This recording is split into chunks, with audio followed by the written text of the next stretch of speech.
if we have more opportunity to know what people are doing on campus, I think that would be really helpful. Although maybe we don't know their language, we can see their results, right? See, maybe I can automate their process on my device and to have some advantage. So I think more interaction, like here, this podcast, we can know what people are doing on campus, or even like some seminar opportunities will be really good. Yeah.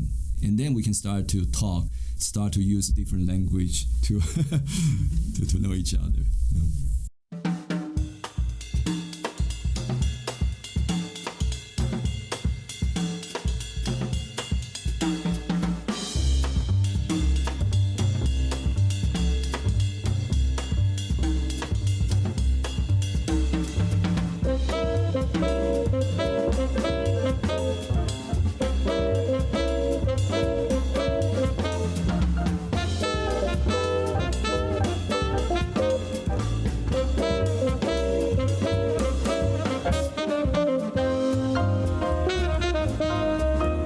Something to Chew On is a podcast devoted to the exploration and discussion of global food systems. It's produced by the Office of Research Development at Kansas State University. I'm Maureen Olevnik, Coordinator of Global Food Systems. I'd like to welcome back our co-host, Dr. Jeanette Thurston, Director of K-State's Food Science Institute and Assistant Dean for Graduate Programs for New Faculty Development in the College of Agriculture here at K-State, and Dr. Colleen Lind, Associate Professor and Director of the Institute for Civic Discourse and Democracy. When a mechanical engineer, a microbiologist, and a food scientist collide, big things happen in a very small way. The old adage, "It takes a village," appropriately describes the importance of an interdisciplinary approach to solving food challenges. In this podcast, we talk with Dr. Shih-Kang, or Scott Fan, Associate Professor of Mechanical Engineering at K-State, about his work on the development of a lab on a chip using microfluidics in the identification of STEC producing E. coli and other pathogenic organisms. Well, today I'd like to welcome you, Dr. Fan, and if you could start by giving us a little background on yourself, what got you interested in the area of your area of study, and what brought you to Kansas State, that would be great. It's great to be here. Thank you, Maureen. I'm Scott Fan. I'm a mechanical engineer and working on a field called microfluidics. And we try to use this technology to tackle some biomedical problems. That's our goal. And I was born and grew up in Taiwan, which is an island very close to mainland China. I think nowadays people hear this place more often after the COVID computer chip shortage. So by reading the news, I also know that Taiwan produces about more than 65% of the global semiconductor chips. And among them, 90% advanced chips are made in Taiwan. So like this 5 nanometer, 3 nanometer chips, computer chips are made in Taiwan. So I grew up in that environment. So when I was a college student, I studied in mechanical engineering, but I'm also interested in some electronics. So as a college student, I start to make some electronic circuit. I like to do some coding. So actually I want to do some like control of the machines or robots. So that was my interest. I was an undergrad student. So I thought I will become a so-called firmware engineer after I graduate. So firmware means this engineer will deal with some hardware, which is a circuit, and also deal with some software, which is coding. So I thought maybe that's my career path after graduation. And I was not that interested in going to the graduate school. But one day, my girlfriend, who is my wife now, asked me, so why don't we go abroad to get our graduate degrees? Yeah, maybe that's also one possible way. So I started to prepare the exams, TOEFL, GRE. And after graduation, boys at my age, we have to go to the army. We have to fulfill the army services for 2 years in Taiwan. So I went to the army 2 years. After that 2 years, I went back to my college again. So that is a National Central University in Taiwan. I started to be a research assistant, and working on the firmware thing, right? So working on software and hardware, and also start to prepare my application. And around that time, my advisor, Professor Jiang at that time, introduced a new field to me. So I was puzzling what kind of field I'm going to study for my graduate degree. So he introduced totally new field to me that is called MEMS, MEMS. That stands for micro electro mechanical systems. So that is totally new to me, but I think it sounds fancy. So I have my interest in electrical mechanical systems. Now, why not add another micro in front of it? So I think that's a pretty fun idea. So I started to look into that field, and then I realized that's really cool. That's people. So in my field, mechanical engineer, we usually deal with like metals. We use a drilling machine, a milling machine to machine a piece of metal. But in the MEMS field, they try to adopt the semiconductor industry. So they use silicon as the mechanical material and use the semiconductor manufacturing method to machine them. So that is why we can make so small machines, like a small motor, small gears, and so on. So the first time I know this field, I was fascinated. So I so that is the field I want to pursue. So fortunately, in year 1999, I and my wife got accepted by UCLA. So we moved from Taiwan to UCLA in year 1999. So I still remember one of the first courses I learned in the first semester is called microscience. So the professor who is also my PhD and master advisor, C.J. Kim, Professor Kim, give us an assignment. So it's very interesting. He asked us to watch two movies, animation movies. One is called NZ and the other is Bugs Life. So he wants us to find, is there anything against the physical law, or is there anything that follows the physical law?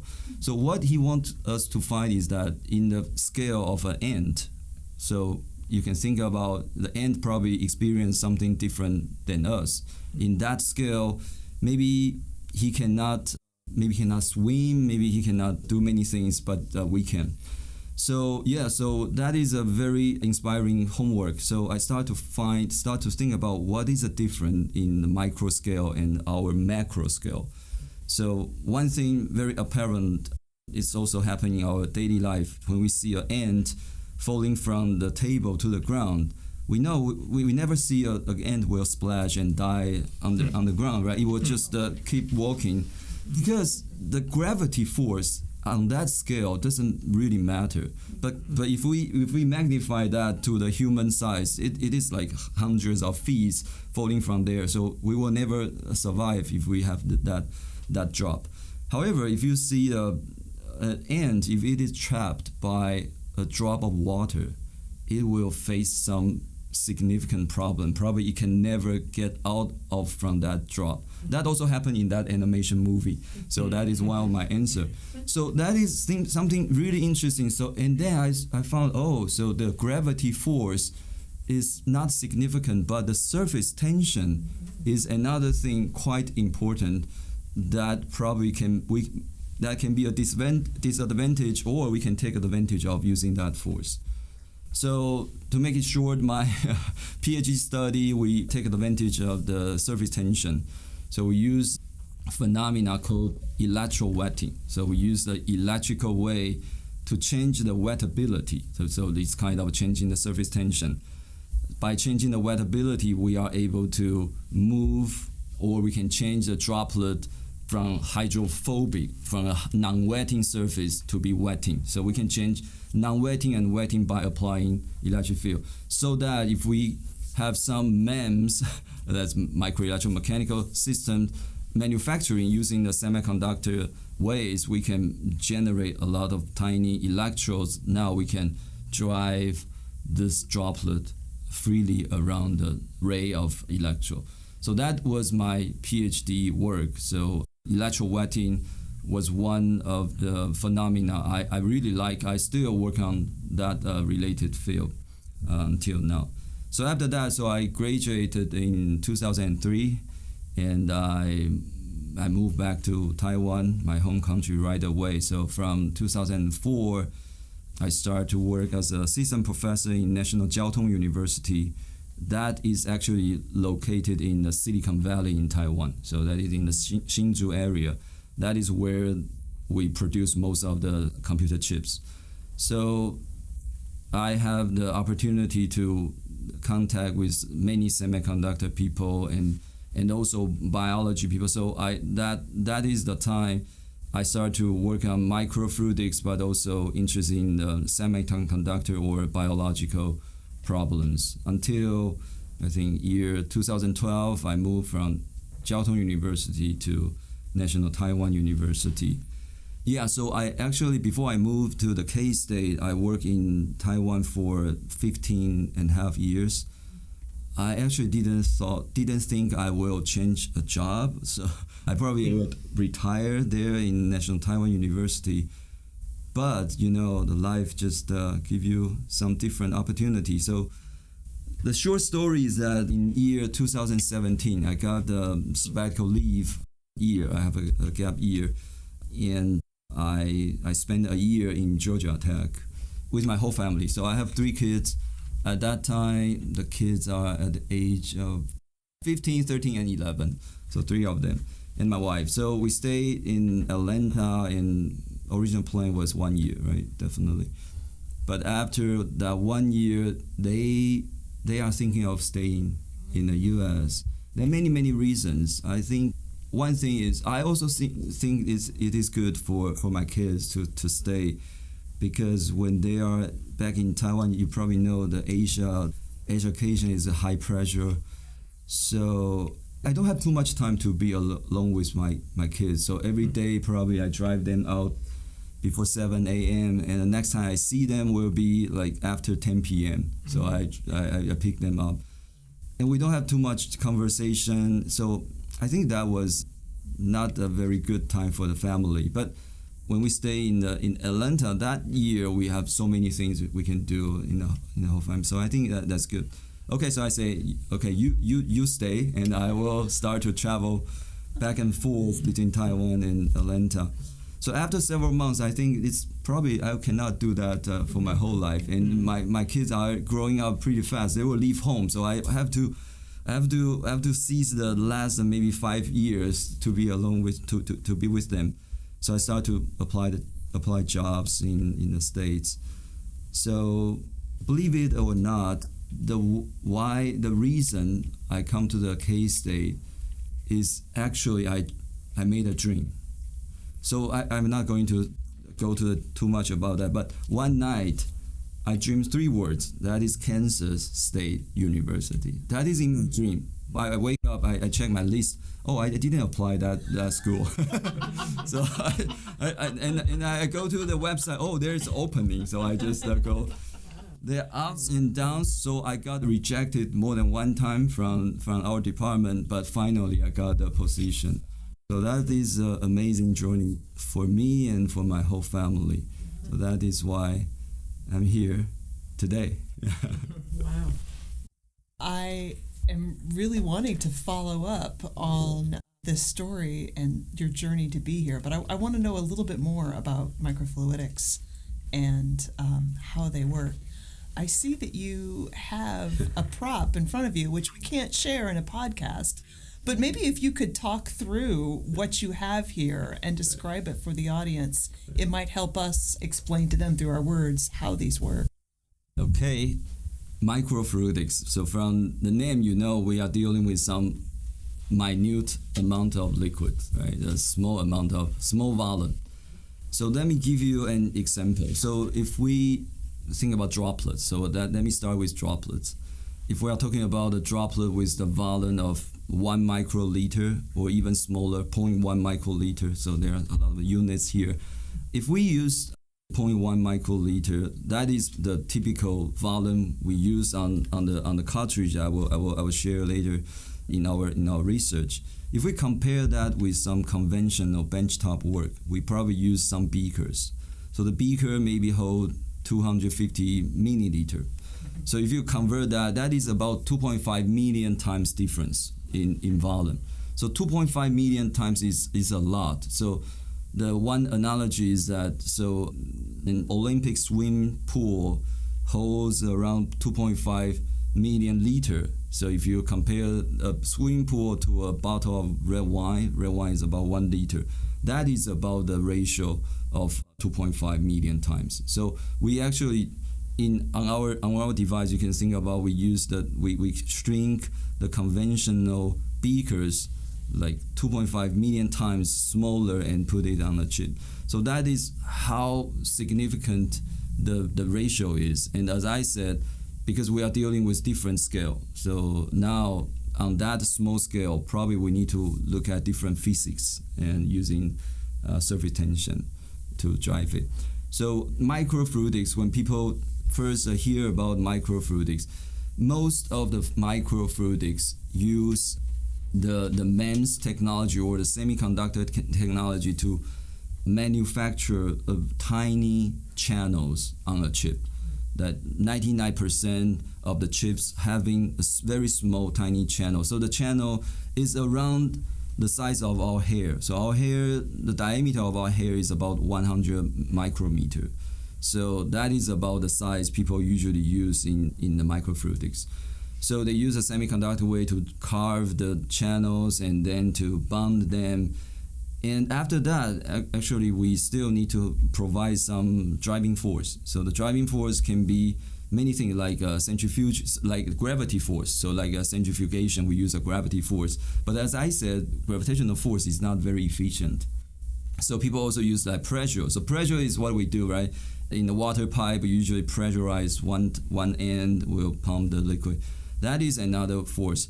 But the surface tension will be the most significant force, because if you analyze the composition of the force, gravitational force will be proportional to the length to the cubic, and pressure is length to the square. But surface tension will be proportional to the length to the first power. So if you shrink down, so one will become more and more significant.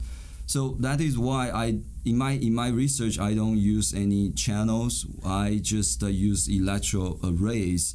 So although most of the listeners cannot see, but on my hand there is a kind of chip, or this is not a computer chip, but this is a microfluidic chip. We have a simple sandwiched structure. So I want you to think about, we have a printed circuit board. So it's just like your motherboard on your PC. So we have a printed circuit board with tons of electrodes on one side, and the other side we just make a cap. So by applying the electric field, we can determine which area is wetting. Okay, just like what I said, I use the electrowetting. So the droplet will move on to the location which is more wetting than the original spot without any voltage, which is hydrophobic, which is non-wetting. So using that way, we can do the liquid manipulation. So that is my microfluidic study. So people also call this field as digital microfluidics, because digital is a droplet. I think it is more intuitive, because think about most of the biological reaction, we do that in pipette, in the centrifuge, in the appendove. We rarely use like two streamline, two pipes to do the reaction or do the PCR things, right? So I think using droplet is more intuitive to the most of the common protocols. So that is why we can easily adopt the protocols and the reagent on the shelf and to do the automation without pipetting. So we actually significantly reduce the difficulty of pipetting in the bioprocesses. That is one of the strengths in digital microfluidics. There are several companies using this technology, and two of them are sequencing company. So like Oxford Nanopore or Illumina, they also adopt this technology for some time, but they discontinued their product. So both of them use this technology to do their sample preparation. So before sequencing, they still need a lot of sample preparation, need to fragment the DNA, you need to put the adapters. So there are many routine works. So if we can do that on a chip automatically, that will save a lot of time. And also save assay, right? Because we can save the reagent. We use a tiny amount of the reagent. And also like another company in San Diego, California, it's called GenMark. So they use this platform to do diagnosis, including COVID in their product line. We also did some COVID testing with Dr. Jianfa Bai and our VetMed college. Maybe I can also share a little bit about that. So if you know PCR, so PCR is the gold standard to test the COVID right nowadays. Of course, there are also some rapid screening immuno-based diagnosis, but PCR is still the gold standard. So PCR, for biologists, maybe you're interested in the polymerase, some of the reagent, magnesium concentration. But for us, mechanical engineers, we are more interested in the thermal cycles. So it is just heating up and cooling down. So it is like the job of us, right, mechanical engineers. So what we do on the chip is slightly different. So thinking about, so most of the PCR machine, you just heat up the whole heating block and then cool down. So it would take time. So you basically perform the thermal cycle in a temporal way. So as time goes by, you just heat up and cool down. But what we do here is that we can set up 2 temperature zones. So we don't heat up or cool down during the process, but the 2 temperature zones, let's say 2 or 3, maybe we have a high temperature for DNA to open up, denature, and we have another lower temperature for polymerase to attach annealing and extension. So thinking about that, so we set up 2 zones, and now instead of changing the temperature, we change the location of the droplets. So we just put the droplet back and forth to complete one PCR cycle. So if we can move it really fast, and then probably we can overcome the heat transfer problem, because still when we heat up, cool down, it takes time. But if we can move the droplet really fast, probably we can complete the one cycle in a much shorter time. So that is one example of my research. I hope that can give you some more idea of the microfluidics. So basically so let me summary. 2 plates, I have a lot of electrodes, they have some coating, but the 2 plates will sandwich the droplet in between. So droplet is sandwiched between 2 plates, and when I apply the voltage, it will just follow my program. And so, for example, moving between 2 temperature zones to complete a certain functions. That's fascinating. Thank you so much. I'm a microbiologist, but it's been a long time since I've practiced. So I think this is like digital PCR, is that right? Or droplet PCR? Okay, so let me ask you, this is kind of like a lab on a chip. Right. So I would assume that this is much more transferable, that you can actually work with this out in the field if I'm trying to detect a certain sequence out in the field. And so have you guys applied this to environmental microbiology, for example? Thank you, Janet.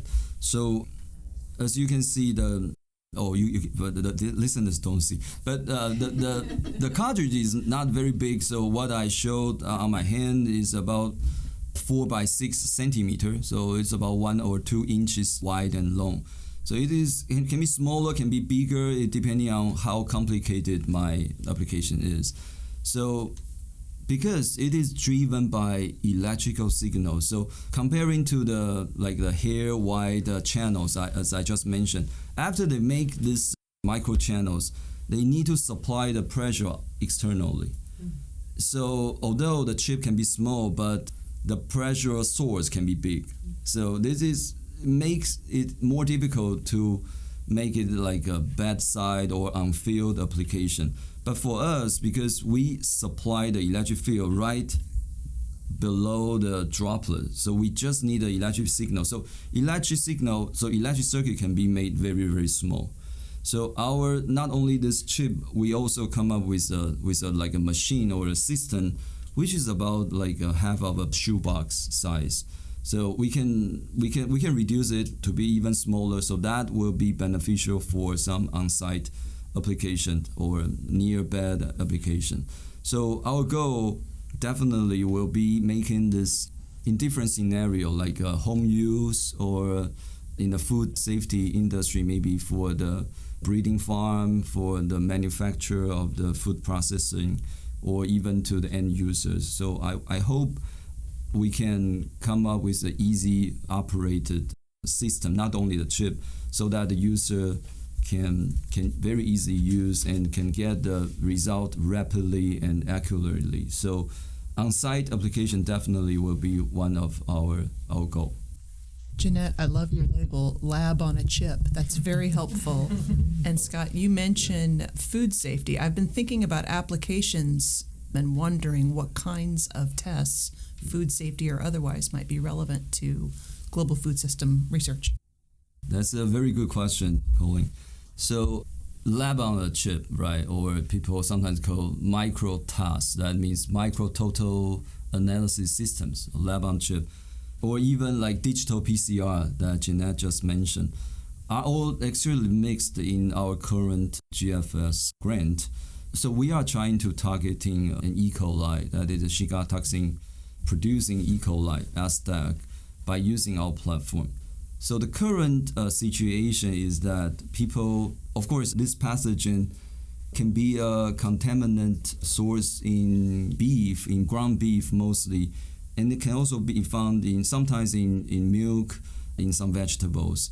All these three are our candidate, but we start from ground beef. So in the case of ground beef, we have to, so the gold standard is isolating the beef. They do some culture to amplify the number of the pathogens, the E. coli, and then do some PCR to find if there are any genes. So basically 2 genes we want to see. One is the Shih-Kang toxin, which is the virulence gene.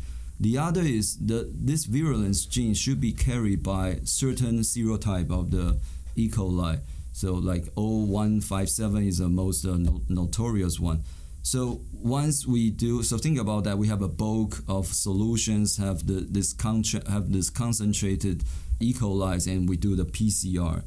So now we find, okay, yeah, if both of them are negative, that's good. That's what we want to see.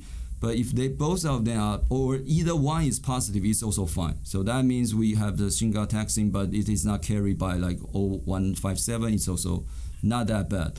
But the worst case is we find both of the genes. So if we find both of the genes, and then we need to do the following lengthy processes. Because why is that? Because we start from the bulk solution. So the situation can be provided by, okay, the single E. coli carry both of these genes. Think about, we have a bulk, so we have tons of E. coli in our soup. So maybe some of the E. coli carry both of the gene, but maybe it is also possible that some of the E. coli carry one gene and the other group of the E. coli carry the other gene. So that is not the worst situation for us, but we don't know. So we have to do the cultural isolation and find a colony, and then do some immunoseparation, do the PCR. So it's a quite lengthy processes involving a lot of culture, the bacterial culture. So Professor Jianfa Bai come up with the idea of digital PCR, so which is quite interesting, quite novel. So he used some commercial equipment. In short, it also involves some chips. So that chip has a lot of wells. So you buy that machine can help you to partition the bulk fluids into a lot of small wells. So this is how we make the droplet-like, but they are filled in the wells.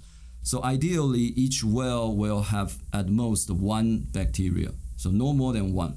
Because of the probability, maybe there are a lot of empty wells.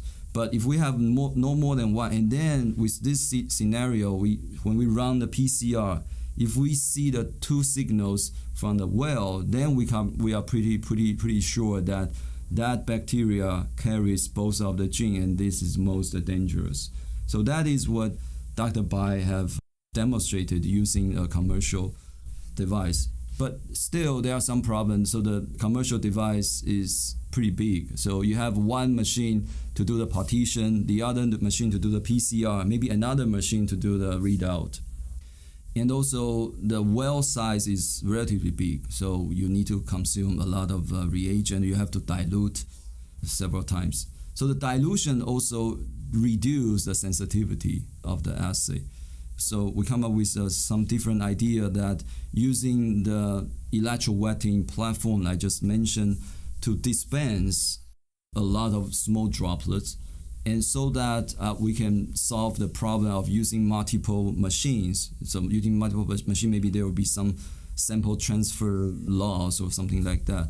So we can use the one-stop machine. So starting from the food sample, we can do some purification, we can do the preparation of the droplet and then do the PCR. So that is our goal, to isolate the single cell bacteria in a smaller droplet. So start with a larger droplet and then split into a lot of small droplets. So that is one possible way. The second way is that we, instead of breaking the liquid into small partitions, we try to come up with another thing. It's called hydrogel. So I personally use a lot of hydrogel in my previous study, like tissue engineering, try to culture cells in the hydrogel. So hydrogel is basically it's like a jelly. So they have some polymer matrix filled with a lot of water. So that is a hydrogel.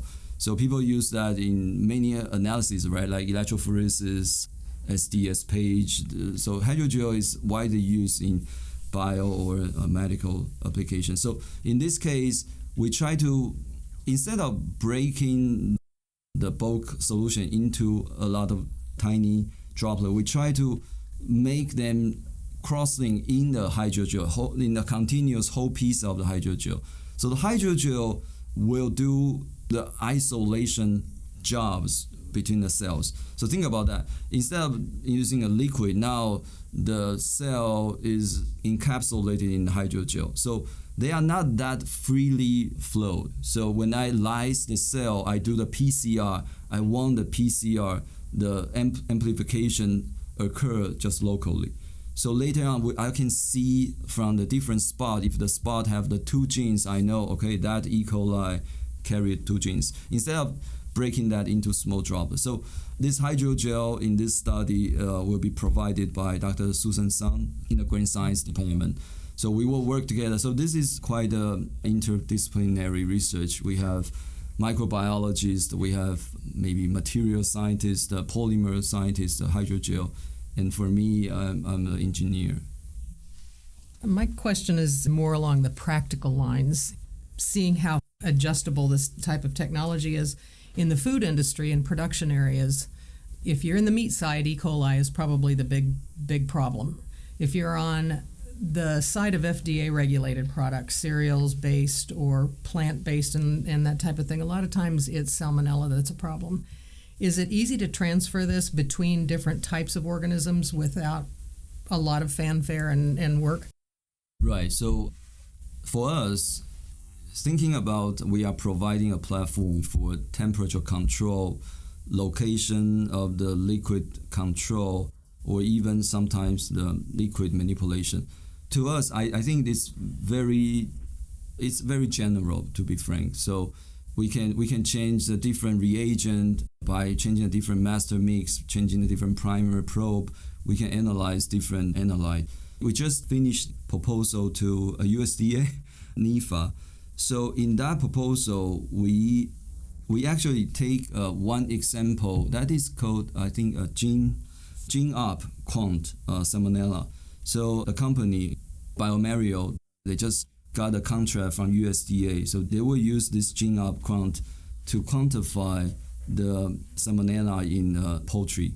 So in that scenario, they claim their assay will be free of enrichment. So they don't need to do the culture, they just spin down using the centrifugal force to concentrate the pathogen. And then downstream is doing the qPCR, real-time PCR.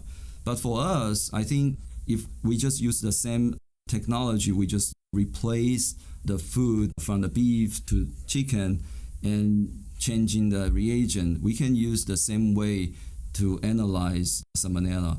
And one step further is that because we are using the digital PCR, so comparing to real-time PCR, if you are in this field, you know, the digital PCR will give us the absolute quantification. So we can enumerate how many bacteria, how many pathogens in the food sample instead of using the standard curve to convert back to the original concentration. So that is another advantage. So to answer your question, I think we are trying to build a general platform. Of course, from different pathogens, probably we need to tune something a little bit, but we hope we can provide the technology as general as possible. This is great. It's very exciting. And good luck on your USDA NIFA grant. So I have a question. So, you know, I had the pleasure of going out to Georgia Tech when I was with the USDA. And we actually had a conversation about, you know, rapid detection of pathogens in a wide variety of matrices, food being one of them. And so one of the limiting steps, and that's why I'm curious if there's an application with this chip, is really cleaning up the sample before the amplification, right? And so I'm wondering, is there any is there any applications using your chip to actually clean up a sample before amplification? I would think there would be based on what you've just described. Right. So the current chip, like PCR, probably we do most of the purification off chip. But we can do that on chip, right? So like one of the example we have already done is the immuno-based assay. So in that case, we try to use the magnetic beads to extract and concentrate our analyte. So our machine actually can not only control the temperature, electrical signal, but also we can control the magnetic field.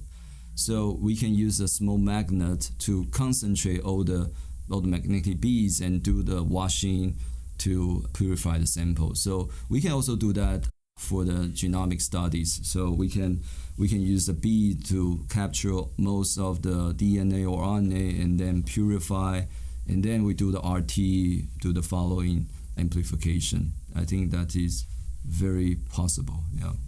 I think that's super exciting because now you're getting closer to that real-time field scale, able to use it at home, everything on a chip, everything you need, from the cleaning up the sample all the way to detecting, you know, whatever pathogen you're looking for. Very good.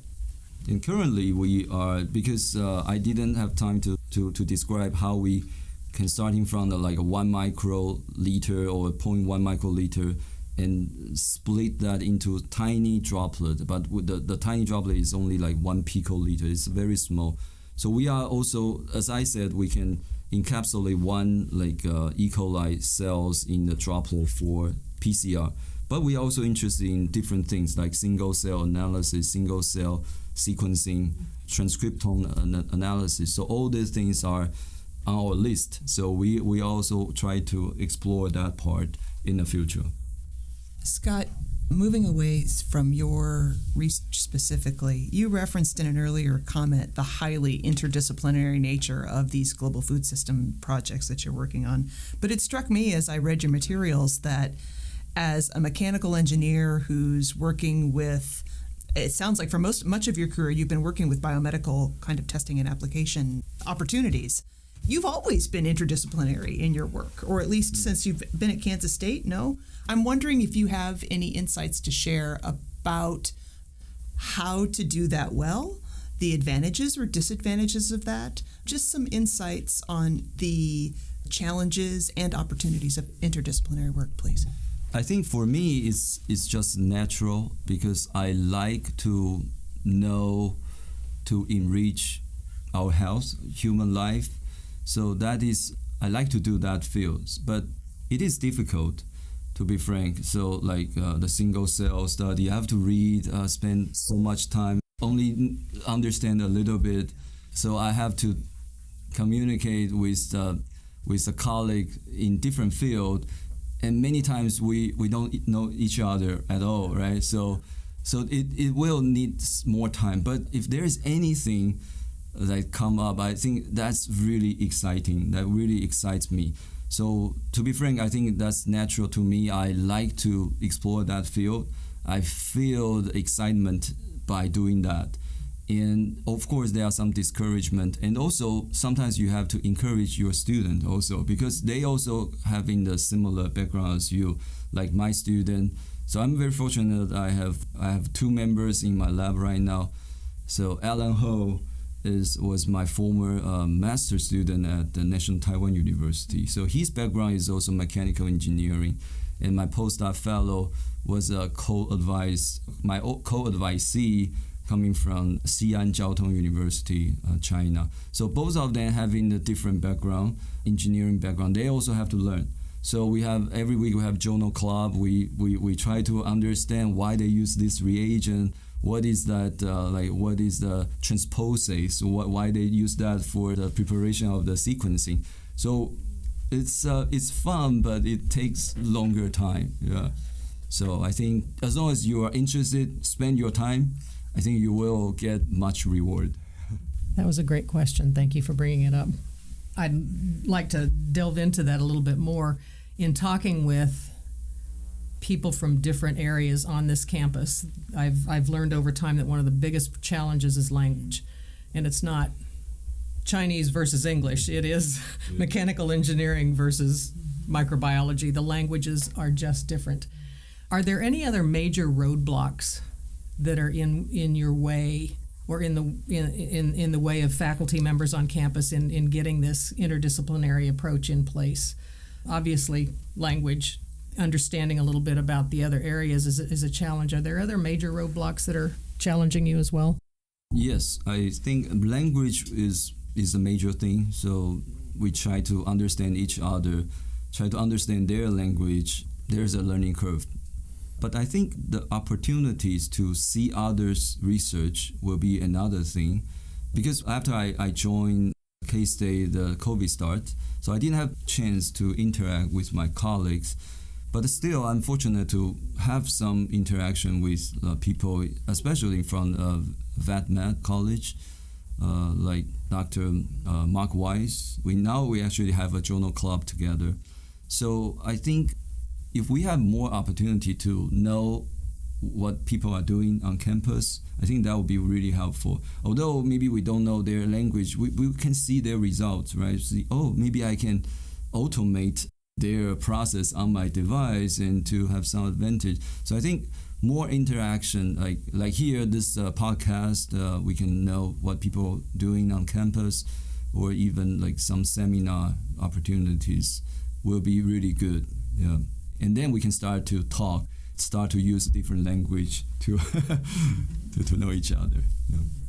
To go back to the really powerful story that you provided us at the beginning about how you came to Kansas State, and I'm reminded that before we started recording, we were talking about how can we bring more bright minds and keep them in Manhattan and Kansas after they've taken their studies at a place like Kansas State. I wonder if you have any reflections for us as we think about how do we encourage more innovation and more research in places like Kansas State based on your experiences. I have limited experience, but I really think, because I see many schools, they have the incubation center, they have the startup atmosphere, they have some maybe science park around. I think those will really help. So I know we have some, right? On campus, we also have the incubator. We have some. I think we are trying to build up that vibe. So for me, I'm also very interested in like startup, those things. So I always encourage my student to write a pattern. So I know this one will work. So to me, Manhattan is really the best place I have ever lived in. So for my past, I lived in so many cities, but I think Manhattan is the best place in terms of the cultural, the climate, many things. But just as you said, we don't have too much career opportunities. If we can have some successful startups, I think we will bring this trend, right? So we probably will, like a catalyst, when we have more and more startups, and maybe some of them will be really work like unicorns companies. Actually, in my class, one time I asked about the student, have you ever thought about having a startup? Do you know what is the angel fund? What is the A series and so on? I feel they don't know actually. So comparing to the student in Taiwan, I think more students in Taiwan have this idea trying to be the entrepreneur after their graduation. So here probably we also can bring them more of this knowledge, more opportunities, and they start to think, hey, okay, maybe one day I will have my own business. I think this is also important. When I moved here to start working at Kansas State in 2013 from Austin, Texas, I had a very similar sort of culture shock in that you can quickly recognize that as high a quality as the life is here, there's a real lack of a cultural base for an entrepreneurial spirit or idea. And I think that we've gone a long ways in that almost 20-year sense toward promoting that, but we have a ways to go. And I think you're absolutely right. It's partly it's opportunities, but it's also just a mindset among students about it being an option. So thank you for reflecting that.